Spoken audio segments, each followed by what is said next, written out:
السلام علیکم ورحمۃ اللہ وبرکاتہ۔ الحمد للہ رب العالمین والصلاة والسلام علی سید المرسلین وعلی آلہ وصحبہ اجمعین، اما بعد فاعوذ باللہ من الشیطان الرجیم، بسم اللہ الرحمن الرحیم۔ عزیز سامعات، میرا آج کا موضوع ہے روشن دن۔ اسلام میں جمعہ کا دن ایک امتیازی شان رکھتا ہے۔ اس دن مسلمان کسی مرکزی مسجد میں اکٹھے ہو کر نماز ادا کرتے ہیں۔ اللہ کے ذکر کے لیے ایک جگہ جمع ہونے کی بنا پر ہی اس دن کا نام جمعہ رکھا گیا ہے۔ جمعہ کا دن سارے دنوں سے افضل اور ممتاز ہے۔ ایک بار جمعہ کا خطبہ دیتے ہوئے رسول اللہ صلی اللہ علیہ وسلم نے ارشاد فرمایا، مسلمانوں، یہ وہ دن ہے جس کو اللہ نے تمہارے لیے عید کا دن قرار دیا ہے، لہٰذا تم اس دن غسل کرو اور جسے خوشبو میسر ہو وہ اس کو استعمال کرے، اور دیکھو مسواک ضرور کیا کرو۔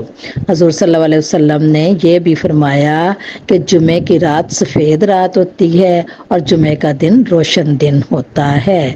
جمعے کے فضائل جمعہ کے رات مغرب کے بعد شروع ہوتے ہیں اور جمعے کے دن مغرب تک رہتے ہیں۔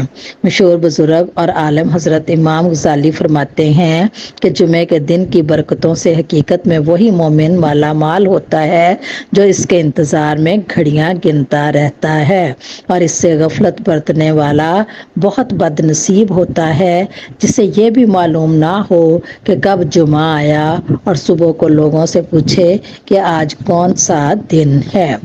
اللہ تعالیٰ نے قرآن مجید میں ارشاد فرمایا، اے لوگو جو ایمان لائے ہو، جب پکارا جائے نماز کے لیے جمعہ کے دن تو اللہ کے ذکر کی طرف دوڑ پڑو اور خرید و فروخت چھوڑ دو، یہ تمہارے لیے زیادہ بہتر ہے اگر تم جانو۔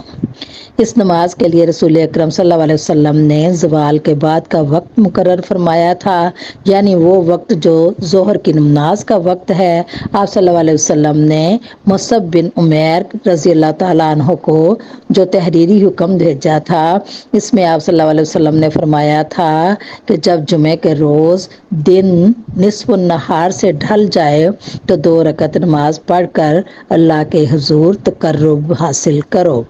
حضرت عمر ارشاد فرماتے ہیں کہ تمہارے نبی کی زبان مبارک سے نکلے ہوئے حکم کی روح سے مسافر کی نماز 2 رکعت ہے، فجر کی نماز 2 رکعت اور جمعہ کی نماز 2 رکعت ہے۔ یہ پوری نماز ہے، قصر نہیں ہے، اور جمعہ کو خطبے کی خاطر ہی مختصر کیا گیا ہے۔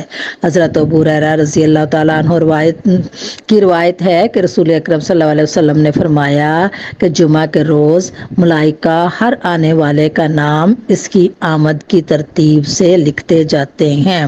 جب امام خطبہ دینے کے لیے کھڑا ہوتا ہے تو وہ نام لکھنا بند کر دیتے ہیں اور ذکر یعنی خطبہ سننے میں لگ جاتے ہیں۔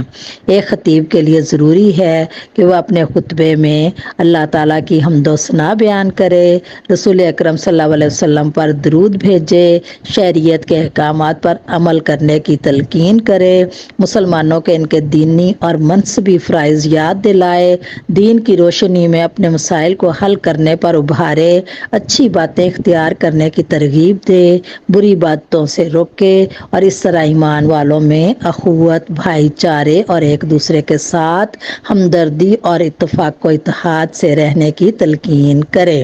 سورہ جمعہ کی آیت میں یہ جو فرمایا کہ اللہ کے ذکر کی طرف دوڑ پڑو، تو اس کا مطلب یہ ہے کہ مومن جلد مسجد میں آنے کی کوشش کرے، اور خرید و فروخت چھوڑنے کا مفہوم یہ ہے کہ مومن اپنی مصروفیت خواہ کسی قسم کی بھی ہو اسے ترک کر کے اللہ کے گھر کا رخ کرے، اور جب نماز سے فارغ ہو تو پھر رزق حلال کی دوڑ دھوپ میں لگ جائے۔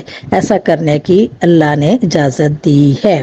جب خطیب خطبہ دینے کے لیے کھڑا ہو جائے تو پھر مکمل خاموشی اختیار کی جائے۔ خطبے کے دوران گفتگو کرنا، سلام کا جواب دینا وغیرہ جائز نہیں۔ اس سے خطبہ سننے میں خلل پڑتا ہے۔ رسول اللہ صلی اللہ علیہ وسلم نے فرمایا جو شخص اس وقت گفتگو کرتا ہے جب خطیب خطبہ دے رہا ہو تو اس کی مثال اس گدھے کی سی ہے جو کتابیں لادے ہوئے ہو، اور جو شخص خطبے کے دوران دوسرے سے کہے کہ چپ رہو اس کا جمعہ نہیں ہے۔ نبی کریم صلی اللہ علیہ وسلم نے فرمایا کہ جمعے کی نماز باجماعت ہر مسلمان پر فرض ہے سوائے غلام، عورت، بچے اور بیمار کے۔ فرمایا جو کسی معذوری اور ضرورت کے بغیر نماز جمعہ چھوڑ دے اس کا نام منافق کی حیثیت سے اس کتاب میں لکھ دیا جائے گا جس کا لکھا نہ مٹایا جا سکتا ہے اور نہ بدلا جا سکتا ہے۔ حضرت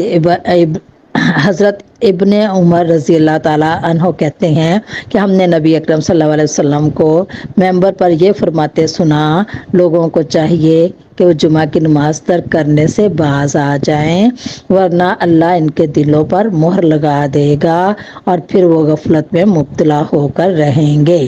جمعے کے دن صاف ستھرا اور پاکیزہ لباس پہننا، خوشبو لگانا اور طہارت کا اہتمام کرنا سنت ہے۔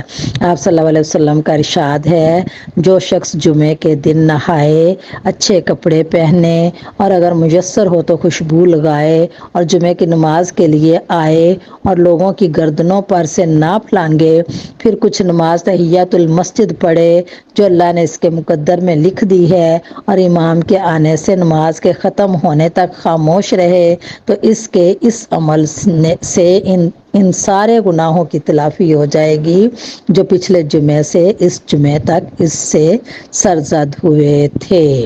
اللہ تعالی ہمیں عمل کی توفیق دے، آمین ثم آمین۔